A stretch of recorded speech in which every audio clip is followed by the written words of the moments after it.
Warahmatullahi wabarakatuh. Kembali lagi ya dengan saya, Neri Andi Setiawan. Pada kesempatan kali ini kita akan membahas mengenai teks prosedur.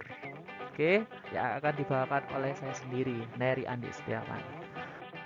Masuk ke materinya kita. Yang pertama adalah pengertian dari teks prosedur. Apakah teks prosedur itu?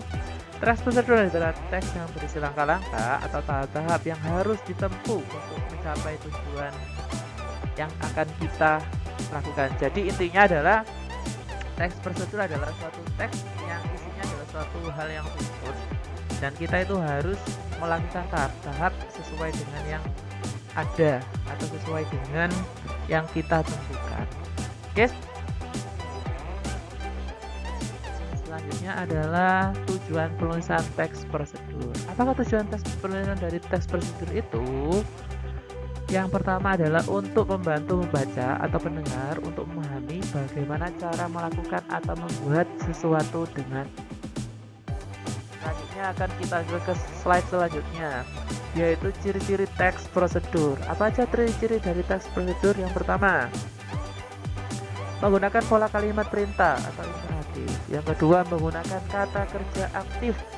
Yang ketiga, menggunakan kata kerja penghubung atau konjungsi untuk mengurutkan suatu kegiatan. Yang keempat, menggunakan kata keterangan untuk menyatakan rinci waktu, tempat, dan cara yang akurat. Oke, bisa kita lanjut ya semuanya. Masih tetap semangat kan dengan saya, Mbak Neri Andi Setiawan. Oke, kita akan lanjut untuk selanjutnya adalah mengenai struktur dari teks prosedur. Yang pertama ada tujuan. Tujuan pada teks prosedur adalah pengantar umum sebagai penanda apa yang akan dibuat atau dilakukan dan motivasi dalam melakukannya. Yang kedua adalah bahan dan alat.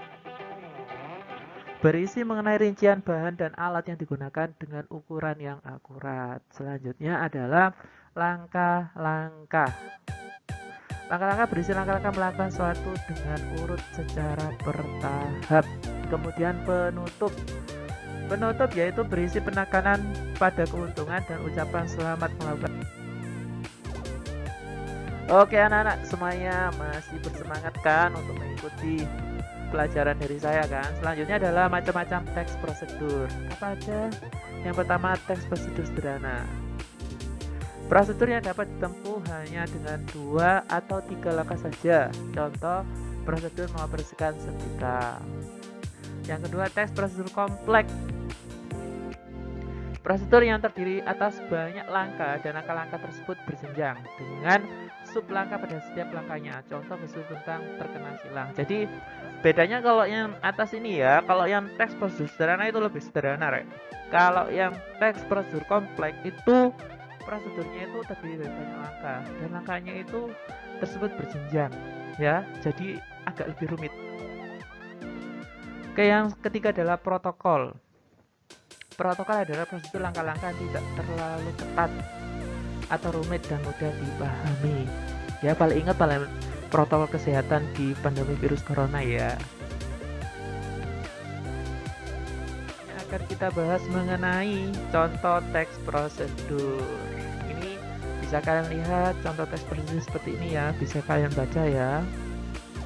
Oke, contohnya seperti ini bisa kalian baca.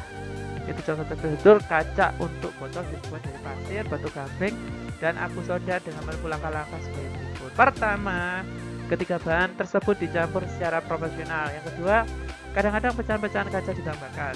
Yang ketiga, kemudian campuran itu dipanaskan dalam suhu pada suhu yang sangat tinggi. Lalu adonan kaca diproduksi. Setelah itu, campuran itu dibentuk untuk menjadi botol dengan cetakan. Selanjutnya, untuk memperkuat kaca botol-botol tersebut, botol dipanaskan lalu yang kemudian bisa didinginkan. 7. Akhirnya botol-botol itu siap untuk digunakan. Oke, itu dulu dari saya, penjelasan dari saya. Terima kasih banyak karena sudah melihatnya. Selalu semangat dan selalu membaca. Assalamualaikum warahmatullahi wabarakatuh.